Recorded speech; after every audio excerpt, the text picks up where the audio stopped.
Olá, Olá, tudo senhor bem? doutor, tudo bem? Muito gosto em tê-lo aqui conosco, né? Prazer. Mesmo que de forma virtual, né? Mas é sempre uma satisfação para a Escola Superior de Advocacia tê-lo aqui conosco. A Satisfação é minha. Escola Superior de Advocacia de Goiás, que tem essa proposta, né, de trazer aí, nesses Bicudos. tempos diferentes, né, trazer aí uma forma de levar também a educação jurídica e levar aí o entendimento do direito aos nossos profissionais, aos nossos advogados e advogadas do Estado de Goiás. Professor, mais uma vez, é uma grande satisfação tê-lo aqui conosco. A satisfação é minha, o prazer. Eu estava entrando no canal errado, estava tentando entrar no teu pessoal, né? Ah, sim, É por isso sim. que eu me atrasei um pouco aí, mas é uma honra muito grande. Obrigado pela oportunidade, obrigado pelo convite, conversar com o pessoal de Goiás, de Goiânia, da ESA, os estudantes, os estudiosos, os inteligentes, os não tão inteligentes, e vamos ver o que a gente consegue fazer num bate-papo aí sobre essa lei anticrime aí, trocar algumas ideias. Aliás, é o segundo do dia, né? Pela manhã, Sim, sim. eu estive Senhor lá com o exterior. Rogério Sanches, aí, com mais de 4.500 assistentes, uma loucura. Mas parece que agora já não pode se trabalhar, né, doutor? Mas aí o senhor está, né, de alguma forma, aí nos trazendo, né, a sua alume, o vosso entendimento. Eu estava até comentando antes da chegada do senhor doutor, o tanto que é importante os vossos ensinamentos, né? Eu não vou me refutar desse predicado, né, que o doutor está aí, com toda certeza, ensinando já, acredito que já uma segunda geração de estudiosos do direito penal no nosso país. E para isso, se o senhor me permitir, eu gostaria de narrar aqui de forma muito Pois não. singela, né, o vosso currículo, né, o vosso percurso acadêmico profissional. Acredito que nós temos que, de alguma forma, trazer isso para os nossos espectadores, né, sobretudo aí por conta da importância que é para a Escola Superior de Advocacia de Goiás tê-lo aqui conosco, mesmo que virtualmente.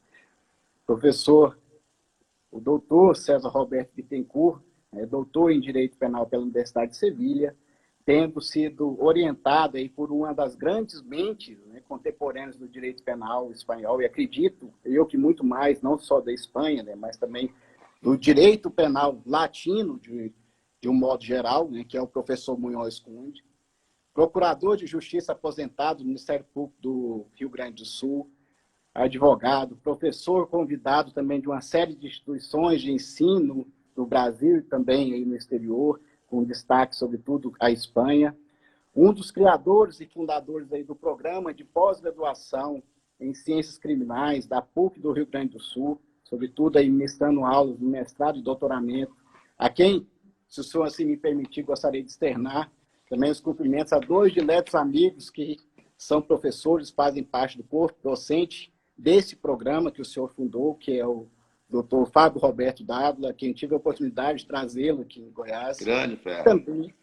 e também o Marcelo Ruivo, né, que é um Ah, outro qual? amigo, que eu ambos fiz na minha estada aí na Universidade, da Faculdade de Direito da Universidade de Coimbra, e de alguma forma eu acredito que o senhor tenha sido aí o mentor, né, o mentor desses juristas lá Desde a no, graduação. no Rio Grande do Sul. E, enfim, conforme eu disse, para além aí de uma série de obras, né, que o professor tem, sobretudo no direito penal, enfim, eu acredito que é um grande professor, é aquele que nos orienta aí, sobretudo os estudiosos do direito penal da atualidade, né? Já acredito em 2 gerações, tenho certeza disso. Mas, professor, já feitas essas observações, eu gostaria de iniciar aí a nossa discussão a respeito do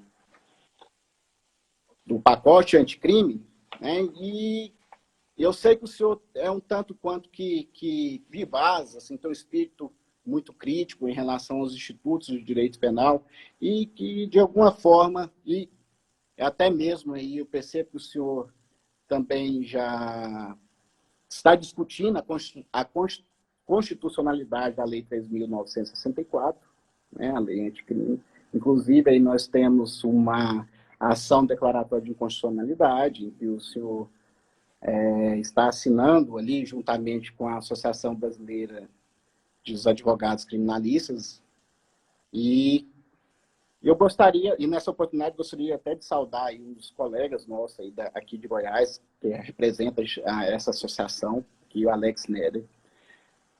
Mas eu acredito que nós temos aí um ponto, né, um ponto que poderíamos ser inicial dessa nossa discussão, que seria em torno do artigo 25 do nosso Código Penal, né, e sobretudo o seu parágrafo único. E aí eu queria saber as impressões que o senhor tem a respeito aí dessa legítima defesa, né, sobre os agentes de segurança pública. Será que nós não estaríamos aí, talvez, e aí o senhor me perdoe se eu estiver em erro, será que nós não estaríamos aí diante de um excesso ou talvez de um direito penal simbólico com esse parágrafo único? Pois é, nossa boa tarde a todos, satisfação aqui.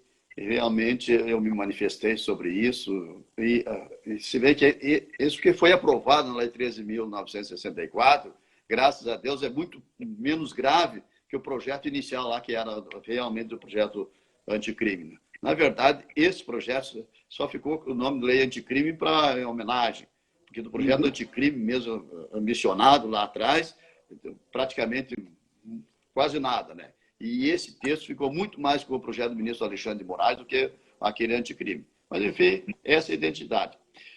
Se bem, essa inclusão, esse parágrafo único na definição de legítima defesa, eu digo que ela é absolutamente desnecessária, inócuo, supérfluo e inútil, para ficar só nesses adjetivos ali. Ou seja, ele é absolutamente desnecessário. Não tem nada a ver. Por quê? Porque se ler, para começar, ele já diz no início lá, observando os requisitos constantes do caput, o agente de segurança que agir repelindo injusta agressão atual e iminente, né, de alguém mantido refém na prática de um crime. Ora, essa é uma espécie de legítima defesa de terceiros que está inserido no caput, que diz repelir a agressão contra direito seu ou de outro. O outro é o terceiro. Por isso que todos esses adjetivos que eu disse, inútil, desnecessário, supérfluo, etc. Porque não tem sentido, não há razão nenhuma para estar. Na verdade, não é o agente de segurança que agiu nessas circunstâncias que estaria em legítima defesa. Qualquer do povo. Qualquer pessoa pode prestar esse auxílio, agir em defesa de alguém, estará dentro da legitimidade. Ora, a abrangência do conceito do artigo 25 é universal. Ele pode ser daqui um século que vai continuar atualizado, porque ele não deixou pedra sobre pedra. Ele é objetivo, não precisa e não deve ser subjetivo. Todos os requisitos constitutivos da definição de legítima defesa são objetivos. Mas ele precisa de elemento subjetivo. E algum crime não precisa de elemento subjetivo? Matar alguém. Quer coisa mais objetiva que isso? Mas pode ter um elemento subjetivo? O elemento subjetivo está na conduta de quem pratica a ação. A definição da ação, seja permissiva, seja proibitiva, não precisa conter um legítimo elemento subjetivo, a não ser que exija um elemento subjetivo especial do tipo, que alguns equivocadamente chamam de dolo específico, né? Na verdade. Pois bem, então, na minha avaliação, ele tem uma notícia, uma certa satisfação. O que acontece? Nesses últimos 2, 3 anos, sempre mataram, mas nesses últimos 2, 3 anos, a Polícia Militar tem matado adoidadamente, absurdamente, gente pobre, miserável, não pobre, todo mundo. Principalmente nas cidades do Rio de Janeiro, São Paulo, nas grandes capitais como um todo também, mas basicamente, principalmente nessas duas. Por quê? Exatamente, antes da licença de matar, os caras já matavam assim, imagina agora. Então, essa mensagem tem um significado negativo, ruim nesse sentido. Não que a polícia não possa matar em circunstâncias excepcionais, como essa que está dizendo aqui. Porque não pode, é o abuso que acontece. Como a gente teve, por exemplo, lá no Rio de Janeiro, quando mataram aquele professor lá, num carrinho que estava indo, de repente ele levou 80 tiros de armas de repetição, metralhadora, etc. Pois bem, então alguém que não sequer percebeu que estava sendo massacrado. E depois, quando ele aparece, quando traz o comandante, vai dizer, não, mas ele, na verdade, agiu em legítima defesa, usando moderadamente os meios necessários. Fica mais grave, tão grave quanto a ação daqueles agentes policiais, quanto a declaração dos superiores. Por quê? Olha, usou moderadamente os meios necessários. Em primeiro lugar, é preciso existir uma agressão para você repelir. Claro. Não houve agressão. Mas isso demonstra mais uma coisa que me preocupa muito, é que os agentes policiais eles não têm noção do que é o meio necessário. Essa é uma questão. Em primeiro lugar. Em segundo lugar, o uso moderado. Tá. Tudo bem. O que é meio necessário para o meninado que está ouvindo aí? Meio necessário é o adequado, é proporcional. Mas mais do que isso, o meio necessário é o meio disponível nas circunstâncias. Porque se eu tiver só um canhão, se o cara vem ver um trator passando por cima de mim, eu não tenho outra coisa. Eu uso o que eu tenho. Mas daí vem a importância do segundo elemento, moderadamente. Ora, se eu tenho armas, 11 policiais, agentes de segurança pública, armados até os dentes, desferem conjuntamente em alguém que está passando num carro, mais, porque na verdade isso aqui chega a quase 200 tiros. Mas foi referido a 80 tiros em alguém desarmado que não percebeu que estava sendo agredido. Ora, isso não é usar meio necessário e muito menos usar moderadamente. Então, eu tenho realmente essa preocupação, essa crítica, que na verdade já estão falando em alguns lugares por aí, tentando definir as coisas, dizendo assim que não, o caso seria a legítima defesa genérica e a outra seria específica. Já começa a criar bobagem. Justamente esse que é o meu questionamento, professor. Será que nós não estaríamos aí criando conceitos desnecessariamente, né? E nós teríamos que utilizar aí daquela expressão, né, da navalha de Ockham, né? Os conceitos não devem se multiplicar desnecessariamente. Ainda mais quando absolutamente desnecessários. Veja bem, é que brasileiro tem a mania de inventar teoria disso, teoria daquilo, teoria do porco espinho, teoria do homem casado, teoria não sei do quê. Isso aí é só para criar problema para os concurseiros. Não existe teorias assim, você não cria teoria todo dia, da noite para o dia. O direito penal é muito sério para ficar inventando modismos. Veja bem, o que é legítima defesa genérica? É a legítima defesa, é a definição por excelência de séculos pelos séculos, amém. Desde a antiguidade existe o Instituto da Legítima Defesa. Eu acho que é o Instituto Jurídico mais longevo, assim, mais antigo. E com uma definição que tem, você não precisa inventar coisas. Nas circunstâncias ditas nesse parágrafo único, o agente de segurança poderá agir em legítima defesa para repelir a agressão de alguém que está sendo vítima de crime. Meu Deus do céu, isso é um dos milhares alternativos e possibilidades que tem de alguém agir em legítima defesa. Em qualquer circunstância que estiver alguém sofrendo uma agressão injusta, o terceiro pode repelir. Está escrito lá no caput. Não acrescentou absolutamente nada, a não ser que os agentes de segurança podem fazer. Ora, os agentes de segurança não precisam desse dispositivo para poder fazer. Está no caput. Para agentes de segurança, para a polícia, etc., existe lá os outros, estrito cumprimento do dever legal e exercício regular de direito. Nós temos condições, são 3. Mas, especificamente nesse tipo de caso, além daqueles que eles poderiam invocar, eles têm esse, do caput, que é exatamente agir em legítima defesa de outro, onde é o terceiro. Então, se choveu no molhado, disse uma outra coisa, para não dizer nada, para repetir, até porque já está escrito no início do tipo lá, observados os requisitos do caput, considera legítima defesa agente de segurança que é repelir judicial. Meu amigo, tem que ter o caput. Ou então, se a gente quiser complicar, inventar teoria, não precisa inventar teoria para complicar, a gente complica sem teoria. Então, para o agente de segurança pública, ficou mais difícil agir em legítima defesa que o cidadão comum.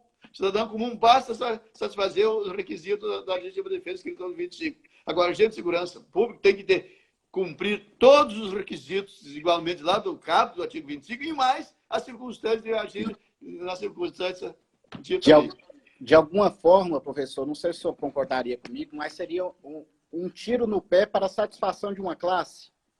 Exatamente, né? Se bem que eles têm uma dificuldade, na verdade, a gente também tem que reconhecer o trabalho difícil, árduo da polícia, seja civil, seja militar, no enfrentamento, no dia a dia, na noite, na segurança, porque você é surpreendido a todo momento e a qualquer momento por todas as sortes imaginárias, de violência, de coisas, principalmente quando se enfrenta durante a noite esses lugares que tem. Então, é uma classe sofrida. Ele precisa ter uma segurança para fazer. Agora, ele não precisa também de autorização para banditismo. Por quê? Esse tipo de previsto ali é uma coisa normal, natural. O que a gente tem que combater, mais do que esse direito, eu acho que é um direito de todo cidadão, inclusive deles. Eles precisam de todos os dias as circunstâncias. Mas isso aí não melhorou em nada a atuação deles. Piora a avaliação, a valoração deles próprios da chefia, achando que eles agora eles têm um super direito. Não é verdade. Esses direitos sempre tiveram. Mas a gente tem que lamentar profundamente, porque, na verdade, as autoridades policiais não têm, até por formação, a tranquilidade para valorar adequadamente o uso moderado das armas. Agora, se eu precisava, ainda vamos admitir que aqueles casos do professor fosse efetivamente algum bandido, alguém tivesse fugido, tivesse alguma coisa, não, sem arma. Mas precisava dar 80, 100 tiros, todo mundo descarregar as armas, porque a gente sabe que tem uma teoria. Um amigo meu, policial aposentado, ele me disse, professor, sabe qual é o problema? É que quando a gente faz burrada, não vou usar a expressão que ele disse, né? Você imagina, diz aí, todo mundo atira. Todo mundo atira. Não deixa um só na fria. Porque daí fica todo mundo. Então se divide a responsabilidade, fica a coisa mais tranquila. Mas nesse sentido nós temos aí até um outro projeto, né? Acho que foi até serviu aí de base para essa modificação na legislação, que é aquele projeto de garantia de lei e ordem, né? Que vem justamente conter aí, justificar, com a possibilidade de justificação desse excesso oriundo da atividade policial, né? Mas, ao mesmo tempo, eu sou um tanto quanto que cauteloso a essas medidas aí populistas, né, de direito penal simbólico, de satisfação de uma classe. Eu acho que, já seguindo o vosso ensinamento, que nós temos que ter cautela, né, em relação ao direito penal, né? Sobretudo aí veja, concordo plenamente com isso, que era aquele projeto anterior, né? Sim. Aquele projeto anterior. Mas, para ter uma noção, o Código Penal Militar, que foi feito pelos militares, no tempo dos militares, é muito mais rígido. E tem a definição de legítima defesa dele lá, igual ao do Código Penal. Nunca invocaram a necessidade de nada melhor. Alteraram a vantagem. Por quê? Você não pode inventar legítima defesa de acordo com o titular da legítima defesa, com o titular que vai invocar esse direito. Não pode ser de acordo com determinados contextos sociais que podem acontecer. Não, ela é universal. Universal, não estou dizendo no mundo inteiro, mas também seria no mundo inteiro. Aqui no Brasil, para qualquer circunstância, que usar moderadamente os meios necessários, repelir a justa agressão própria ou de outro. Não tem outras definições para você dar, porque está abrangido ali. Esse texto que veio aqui está abrangido. Não tem nenhuma necessidade, não tem nenhuma agressão. Por isso, para mim, é supérfluo, inútil, desnecessário, inconsequente, inócuo. Sei lá, eu teria uma carrada de adjetivo para dizer que ele não serve para nada. Não tem sentido. Professor, nessa leva crítica que o senhor tem, e nós, da Escola Superior de Advocacia, mais uma vez ratificando, ficamos muito contentes com Mas essa... eu fico contente também de ser convidado pela Escola de Advocacia de Goiás. Mas outra questão também que eu vejo, assim, do ponto de vista prático, mas sobretudo também enquanto professor, que tento levar a mensagem para os futuros profissionais do direito, sobretudo do direito penal, futuro, é em relação ao nosso artigo, essa mudança no artigo 75 do Código Penal, que nós acabamos por ter aí uma alteração do quantitativo do cumprimento máximo aí da pena de 30 para 40 anos.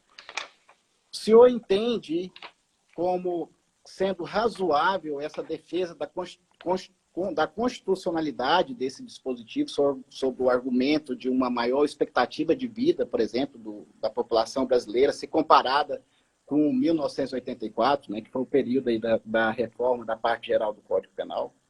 Que manteve a edição de 1940. Olha, Sim. se tivesse feito um investimento mínimo no sistema penitenciário, se tivesse criado algumas vagas a mais no sistema penitenciário, se tivesse tornado ele menos desumano, cruel, nós temos hoje assim gente empilhada nos presídios, tem presídios por aí que as pessoas não têm espaço para deitar, uma hora dorme em pé, amarrado nas paredes. Em Porto Alegre, capital do meu estado, Rio Grande do Sul, lá, por uns 2 anos, dezenas de viaturas com presos algemados dentro das viaturas, parados, porque não tinha lugar para colocar. Veja a desumanidade, o absurdo que é. E você diz, olha, mas agora a longevidade é maior. Eu coloco um outro argumento. 5 anos de prisão, lá em 1940, era uma coisa. Você, 40 anos de prisão, 30 anos de prisão, você poderia ficar preso fora da sociedade e retornar, praticamente não mudou nada. Pouquíssima coisa. Hoje, se você ficar 5 anos, parece que passou um século. Está fora da realidade. Então, teria o sentido, teria que ser o inverso, por causa da evolução, a transformação do tempo da sociedade, tudo é muito rápido no dia de hoje. Na verdade, o que eu vejo assim, o sistema penitenciário está caótico, está um caos, massacre em Manaus, massacre no Maranhão, no Pará, no Ceará, no Rio Grande do Norte, são dezenas e dezenas de pessoas mortas. Então, você tinha que se preocupar primeiro em melhorar o sistema penitenciário, criar condições menos desumanas para isso. Eu vejo o seguinte, nesses 40 anos, quer dizer, hoje em dia a denúncia não vem com um crime só, normalmente vem um combo, vem organização criminosa, vem lavagem de dinheiro, peculato, corrupção, um monte de crimes junto, o homicídio em concurso de crimes, somatório. Então, 40 anos para cada crime, depois passa de 100. E a gravidade disso aí piorou, junto nesses 40 anos, lá no sistema progressivo, lá na progressão, lá na LEP, artigo 112 da LEP, se não me engano, onde está lá. Então, agora, esses crimes, principalmente, tem alguns crimes ali, inclusive por reincidência, o indivíduo vai ficar inteiramente fechado. Porque tem que cumprir 60%, 70%. Isso. Sem direito a livramento condicional, uma das hipóteses, né? Nos crimes hediondos que tem morte, né? Residência e morte. Então, é regime integralmente fechado, não tem chance de... E mais, nas outras hipóteses, de cumprir 50%, 60%, 70%, também tem um problema da falta grave. A falta grave zera tudo. Ele perde todo o tempo que ele tinha conquistado ao longo dos anos e décadas de trabalho e começa do zero. Então, ele não vai sair. Ele não vai sair. E esse problema do regime fechado tem que cumprir integralmente o regime fechado. Lá atrás, quando saiu a lei dos crimes hediondos, o Supremo Tribunal declarou inconstitucionalidade, que ninguém pode ficar sem progredir, sem o direito à progressão, sem ter liberdade. Enfim, eu acho que ela é bastante complicado. Nós temos aí, às vezes, sem esses 40 anos, nós já temos condenações de 100 anos, de 80 anos. Eu me lembro aí na Viraí, aqui pertinho de Brasília, há uns 5 anos atrás, foram condenadas 2 pessoas lá, de um homicídio, duplo homicídio lá, e 100 anos, um a 100 anos, outro 99. Agora tem o Cabral lá, com 200 e poucos anos de indivíduo. E mais, note que para ter os benefícios do cumprimento da pena, progressão, etc., o percentual exigido não é sobre a pena de 40 anos ou de 30 anos, nesse limite, é do integral da pena que foi condenado. Então, ele nunca vai cumprir 1/6 da pena, nunca vai cumprir um terço da pena, né? Eu acho bastante problemática, né? Mas é lei, vou ter que ter um problema. Eu não vejo que isso melhore, eu acho que piora e precisava, no mínimo, que viesse junto uma reforma séria do sistema penitenciário. Criação de vagas, etc. Veja bem, agora com essa pandemia que tem, o ministro da Justiça não autorizou, inviabilizou que saísse, que fosse soltado. Nós temos a recomendação do CNJ, 62, por exemplo, para que afaste essas pessoas que estão presas, são presos provisórios, que as condenações não têm crime grave, violência, etc., para soltar, para liberar com responsabilidade, com controle eletrônico, alguma coisa assim, por causa da pandemia. Se esse povo que está no sistema penitenciário, aí, diretor, pegar isso aí, vai refletir, vai vazar de lá. Então, diz o ministro da Justiça, na contrariedade que ele fez no discurso, o ex-ministro da Justiça, diz que como a recomendação do CNJ, que é a recomendação 62, é para ficar... O domicílio, o princípio é o presídio, a cela, ele vai ficar lá, então. Então, é uma desumanidade interpretar assim, né? E as informações que a gente teve agora no início da semana é que tinha quase 300 presos contaminados aqui no Papuda. Imagina só. Então, começa a morrer esse povo aí e tem dezenas de agentes que estão trabalhando lá contaminados também. Então, é muito complicado. Hoje saiu uma notícia nova, que conseguiram mais um espaço, vão arrumar um lugar, que seria um hospital de campanha, para que os presos contaminados, pelo menos, saiam para lá. E esse problema está acontecendo em Brasília, com certeza está acontecendo em Goiás, em Rio de Janeiro, em qualquer outra capital, em qualquer outra cidade, não tem essa penitenciária grande. Isso é muito grave, é muito preocupante, é muito desumano. Eu, pessoalmente, achei desnecessário, isso aí inconveniente, mas, enfim, é lei, o programa está aí. Vamos ter que trabalhar com ele. Professor, quando eu vejo essas formas com que essas legislações são fabricadas, são colocadas aí para a sociedade brasileira, né, eu acabo por perceber muitas vezes que aqueles ensinamentos de List, né, do direito penal total, né, daquela Gesamtstrafrechtwissenschaft, parece que cai por terra, né? Parece que ninguém estuda criminologia, ninguém estuda política criminal e já reporta tudo isso para o direito penal, e aí os aplicadores que se virem não veem as consequências de toda essa modificação na legislação. E eu vejo até mesmo aí um problema em relação à súmula 715 do STF. Nós teríamos aí um grande problema em relação a essa súmula 715. Para começar, ela vai ter que ser retificada, né? Isso, pois é. Tem que ser revista, né?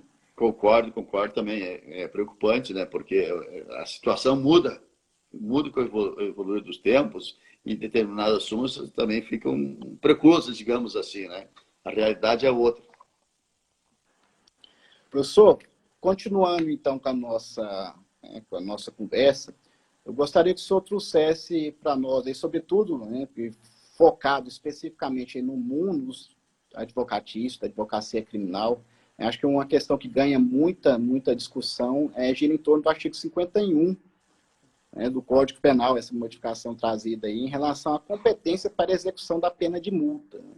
Às vezes, professor, a minha pergunta pode até parecer ingênua, o senhor até me perdoe pela minha ingenuidade, mas poderá, por exemplo, o juiz de execução já executar de ofício essa pena multa, ou será necessário, por exemplo, a manifestação do Ministério Público? E mais do que isso, e aí eu reporto uma outra questão para o senhor também, são 3 questões, mas eu primeiro gostaria que o senhor me respondesse essas duas.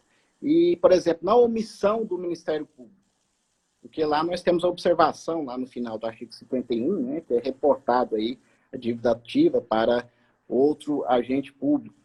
E aí, na omissão do Ministério Público, por exemplo, um outro órgão da Fazenda Pública o procurador do Estado poderia executar essa pena multa? Como que fica isso? Qual que é a natureza jurídica desse artigo 51? Pode dar o nome que quiser, pode arrumar o adjetivo que preferir, mas a consequência jurídica do crime é a pena. Pena de multa é a consequência jurídica do crime. Pode o fato de chamar que é dívida ativa, que é dívida de valor, não altera em nada a substância. Ela continua sendo consequência do crime. Só tem um titular para executar a consequência do crime, que é o Ministério Público. Mas vamos pelo começo, então. Isso começou lá com aquela lei do 9.268 de 96, que estabeleceu que era dívida de valor. E aí, amigo, começou um pandemônio, né? O Ministério Público não queria executar porque ela era irrisória, não tinha valor nenhum, não tinha nenhum sentido. Então, como dívida de valor ia aplicar as normas da Fazenda Pública, se inventaram a história de, bom, isso aí tem que ser agora para a Fazenda Pública. Eles que vão executar. E mais, executar já é dívida de valor, então tem que executar a Fazenda Pública e escrever em dívida ativa. Escrever em dívida ativa. Por que se escreve o débito tributário em dívida ativa? Por uma razão singela, é que judicialmente só pode executar 2 coisas. Um título judicial e um título extrajudicial. Essa certidão de inscrição em dívida ativa é um título extrajudicial. Ora, se eu tenho o título judicial, que é a sentença acusatória, que é muito mais garantia, muito mais segurança, tem menos questões para enfrentar do que o título extrajudicial, por que eu tenho um título judicial na sentença e eu vou transformar num título extrajudicial com menos valor para inscrever em dívida ativa? Daí você vai, bom, dívida ativa, quem é que postula a inscrição em dívida ativa? É o procurador da Fazenda Nacional. Foi para ele e diz, mas eu não tenho atribuição.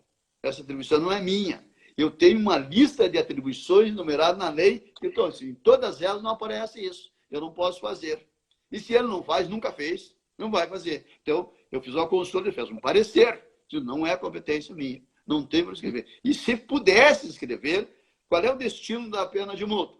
Fundo penitenciário. Se ele pudesse escrever lá como dívida ativa, ele deslocaria essa verba do fundo penitenciário para o fundo da União, extra orçamentário. Aparecia lá, extra tributário. Então, esse seria para lá. Então, você desviaria ainda. Mas não é nada disso. Nunca foi.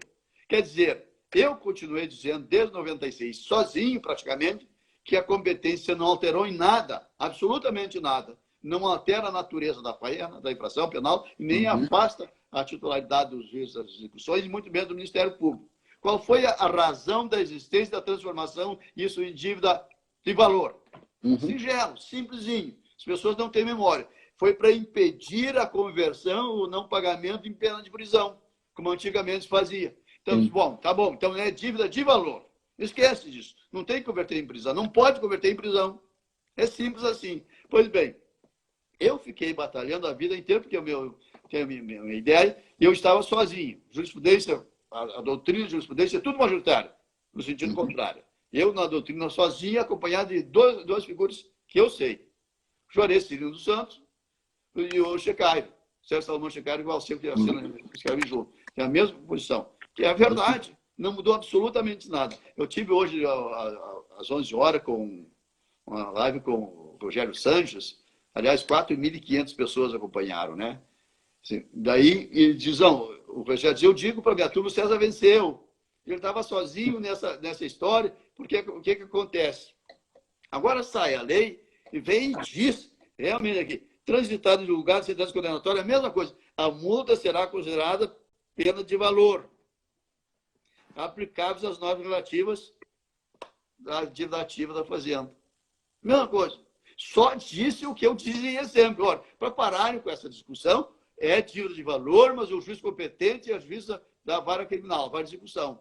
Então, a competência sempre para executar, transitar julgado, a multa será executada perante o juiz da execução penal e será considerada dívida de valor.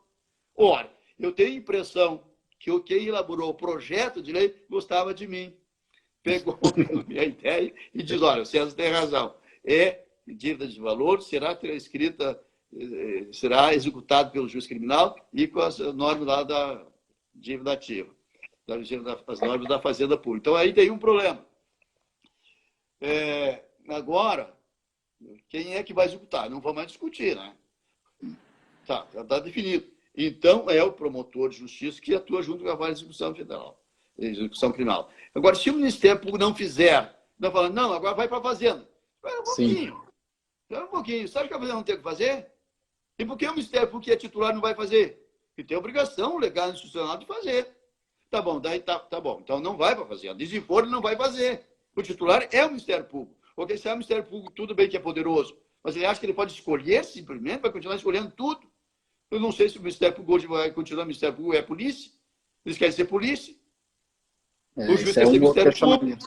Então, nós temos alguns problemas aí para ver. Todas as instituições estão invertidas, né? Mas, assim, é muito interessante, já frisando uma questão aí que o senhor acabou por dizer, né? Na verdade, o professor, eu não tenho qualquer pudor em dizer, né? O professor é o farol, é a luz aí para a maioria dos penalistas brasileiros, né? Daí de ser, de alguma forma, aí, né?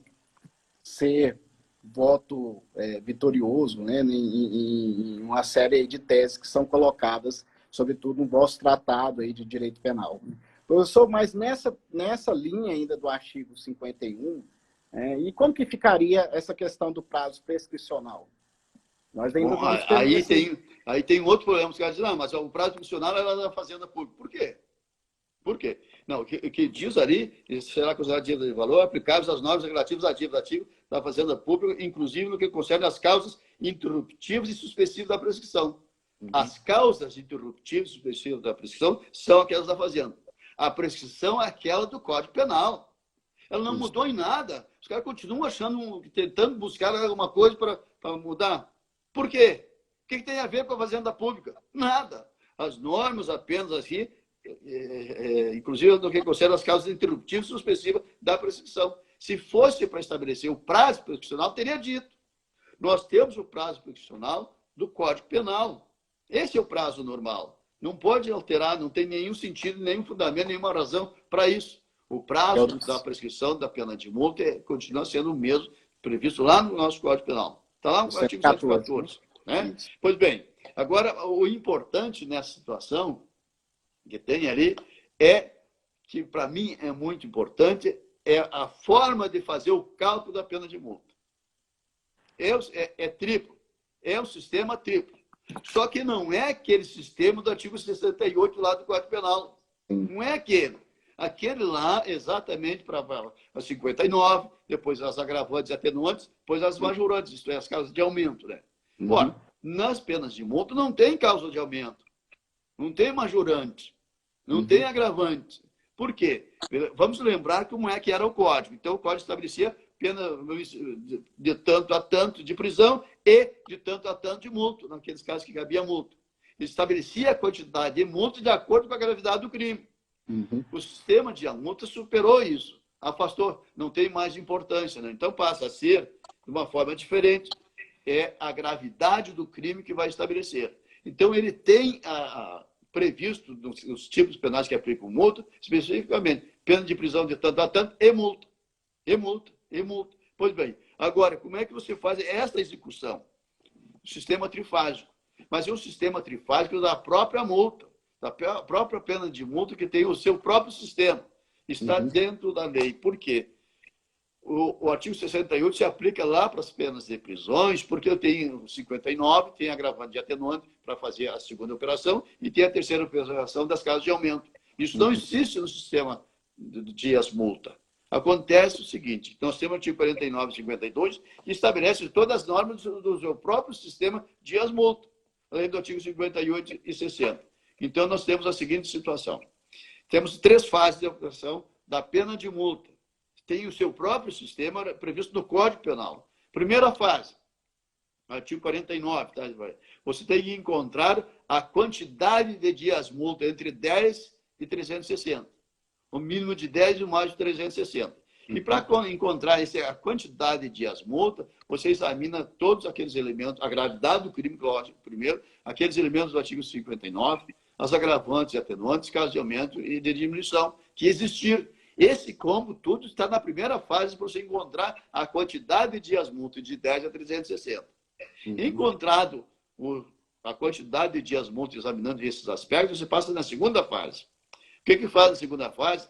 Nesta segunda fase, você vai estabelecer o valor do dia-multa, considerando a situação econômica do réu.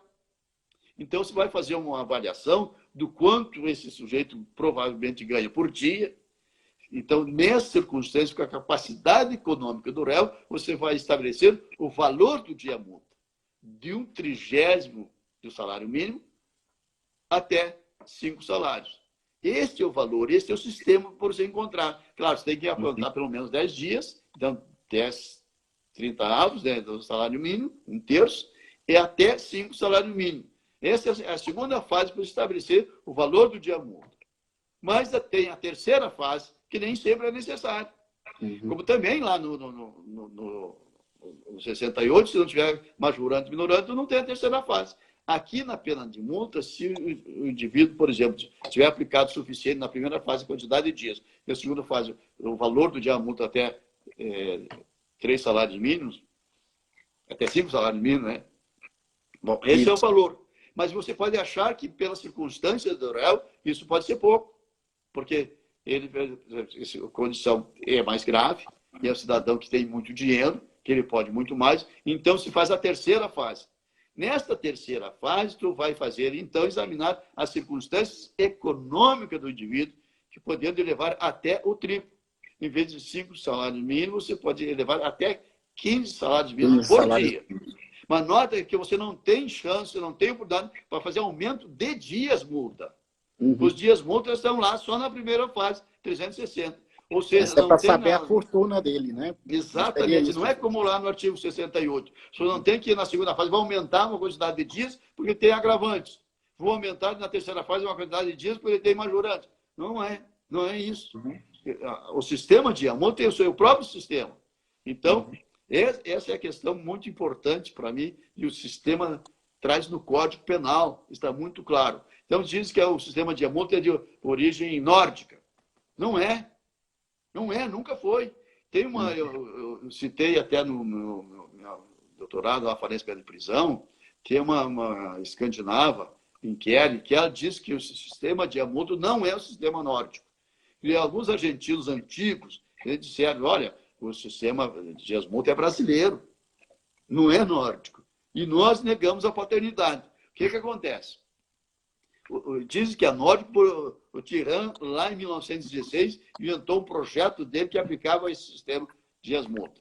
Acontece, diretor, que em 1830, o Código Penal brasileiro, o primeiro código do Império, estabelece o sistema de multa. Não estou mentindo. Olha lá no artigo 55 do Código do Império. Está estabelecido. Depois, lá em 1890, lá naquela legislação, também foi mantido. No Código de 1890 foi mantido. O Código Penal de 1940 é o único diploma legal codificado do Brasil que abandonou o sistema. Porque já no projeto do Código Penal de 1969, do Fragoso, que nunca entrou em vigor, foi a vacatio legis mais longa, de 10 anos, né? Restabelecia o sistema de multa. Então, o sistema de multa sempre foi brasileiro, é nosso, foi resgatado depois do Código 40 por nós, na Reforma Penal de 1984. Então, isso a gente tem que ter orgulho desse sistema, porque é genuinamente brasileiro. E nós não podemos ficar negando a paternidade daquelas coisas que criamos. Com certeza. Professor, nós estamos aí também com a questão de ordem temporal, mas antes, que infelizmente nós temos essa limitação aí. Passa muito rápido o tempo. Passa muito rápido. Eu teria uma série de questões aqui para indagar, doutor, mas eu gostaria de utilizar esses minutos aí finais para indagá-lo a respeito dessas modificações que foram trazidas também pelo pacote anticrime, no que tange aí, sobretudo, ao artigo 116, né, que nós temos aí uma série de alterações aí sobre as causas impeditivas da prescrição, e especificamente aí nós temos aí no inciso 2, 3 e 4. Que a primeiro, o inciso 2 seria aí, enquanto o agente cumpre pena no exterior. O inciso 3 seria na pendência de embargos de declaração de recurso aos tribunais superiores, quando inadmissíveis. E o inciso 4, que seria enquanto não cumprida ou não, no caso aí, rescindido o acordo de não persecução penal. Nós estamos aí numa onda, né, que muitas pessoas estão achando aí, do ponto de vista, sobretudo alguns profissionais do direito, estão achando que esse acordo de não persecução penal seria uma novidade do ponto de vista positivo. Eu tenho as minhas resistências. E nesse sentido específico do direito penal material, gostaria que o senhor trouxesse as vossas impressões aí de uma forma um tanto quanto que, desculpe pedir isso para o senhor, tanto quanto que rápido, para que nós não percamos a gravação. Quantos minutos nós temos?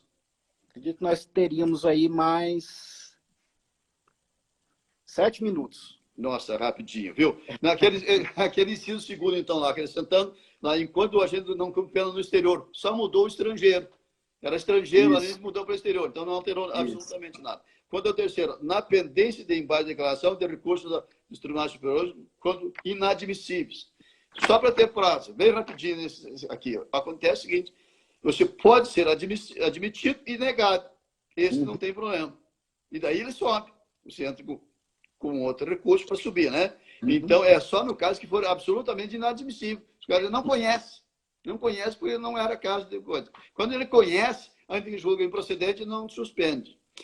Só que essas suspensões novas que tem aqui da prescrição, isso aqui está onerando a defesa, criando um constrangimento. Você já tem dificuldade com esses agravos, né? Já tem dificuldade com os recursos excepcionais para subir para Brasília, e se eles forem inadmitidos, você ainda arca com o ônus da prescrição, que não corre.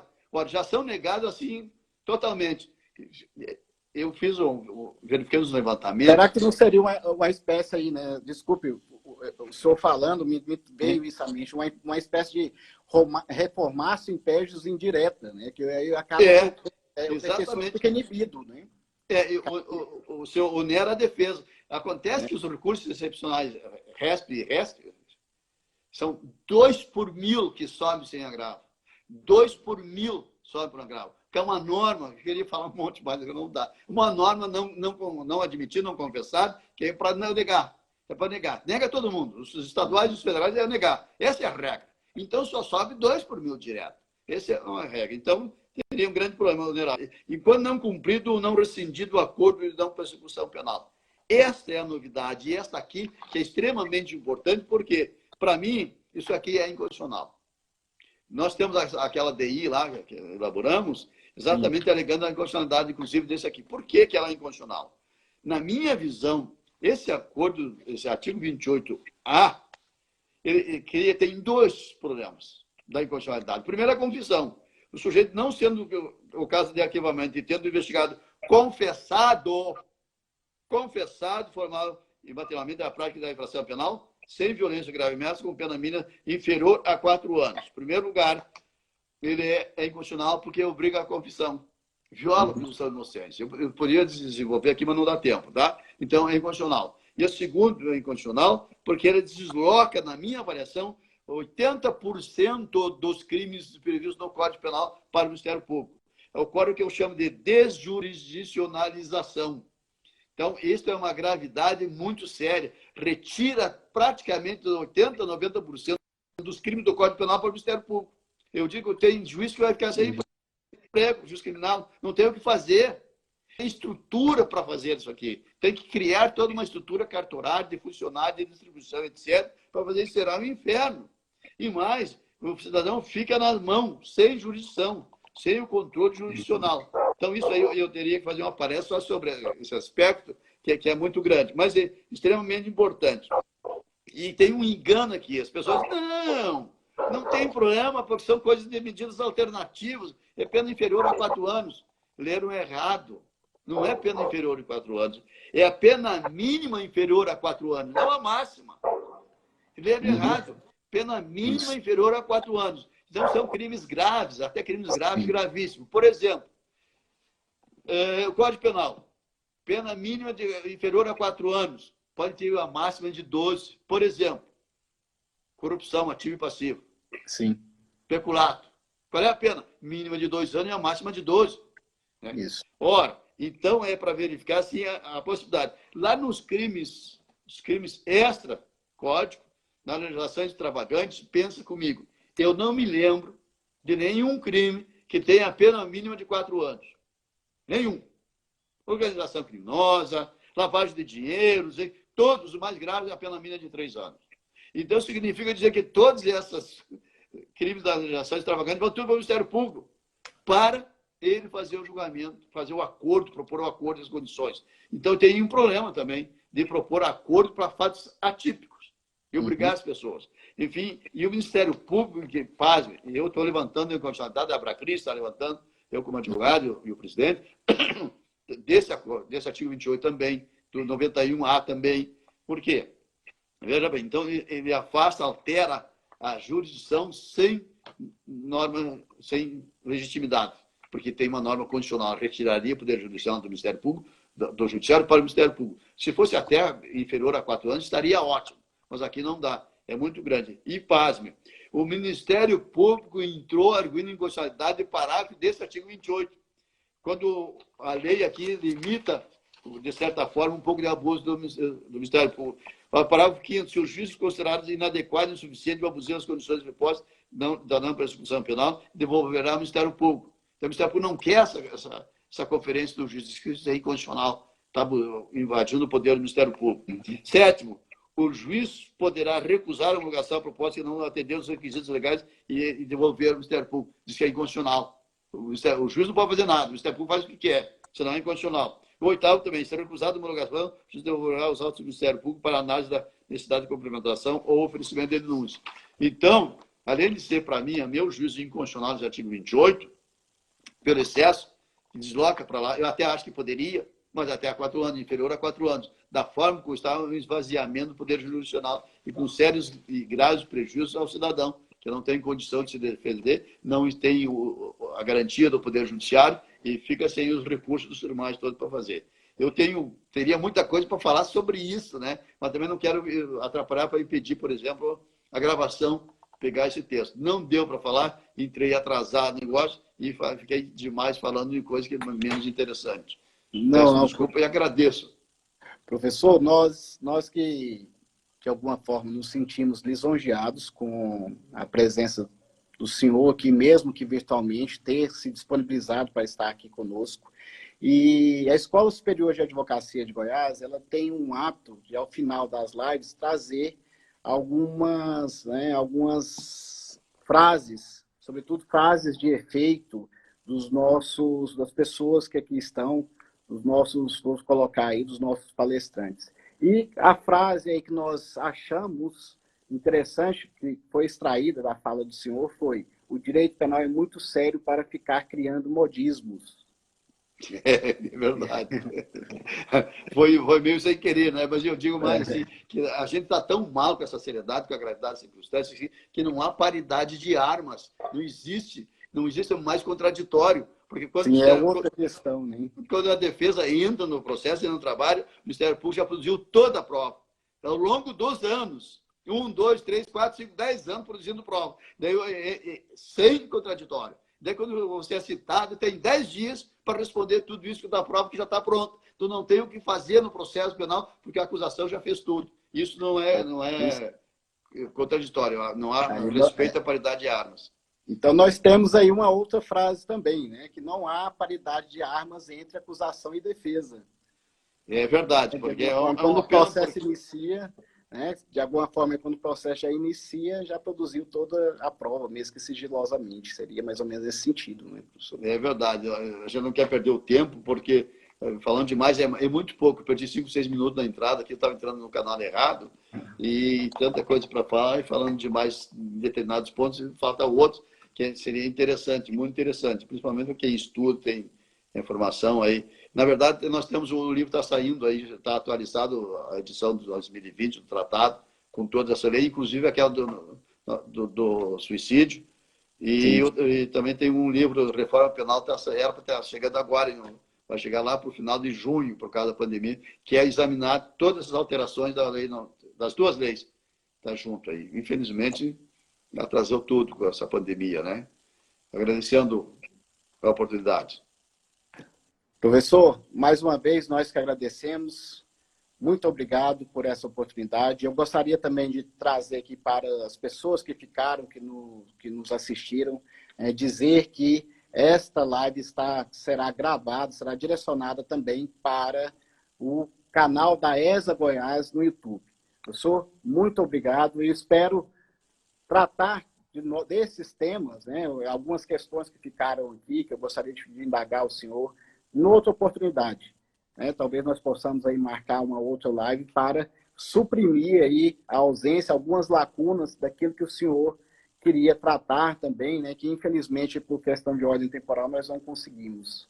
Combinado, a gente vai ter essas últimas mais adiante para poder falar delas um pouquinho com mais vagar, né, para trazer, para você fazer um pouco mais técnico, né, da forma de fazer. Claro, quando você escreve, está direitinho, está elaborado o pensamento, que a gente fala meio atabalhadamente, assim, para pegar o máximo de coisas em menos tempo, né? Mas acho que dá para a gente fazer assim mais uma, falando desses outros aspectos que não deu para desenvolver. Por exemplo, esse artigo 28, artigo 91, né? Então, isso aí ficou... Do estelionato, né? Estelionato, roubo, isso. Né? Que houve essas alterações. Então vamos... coisa interessante. Então, se o senhor não se importar, eu gostaria de, depois, adiante, marcar uma live só sobre as reformas na parte especial. Do Código. Beleza. Então, será um prazer. Vamos conversar. Um abraço até qualquer oportunidade. Professor, muito obrigado mais uma vez. Já me deu obrigado sinal. Obrigado a vocês. Desculpe por ter falado da forma muito apressada, assim. De repente o aluno não consegue nem entender, né? Porque querer falar mais coisas em menos tempo, e isso aí atrapalha um pouco a compreensão. Eu que agradeço. Um grande prazer, diretor. Pode contar. Um dia aí, inclusive. Tá ótimo, então. Professor, mais uma vez, muito obrigado. Um grande abraço. Até a próxima. Obrigado, um abraço.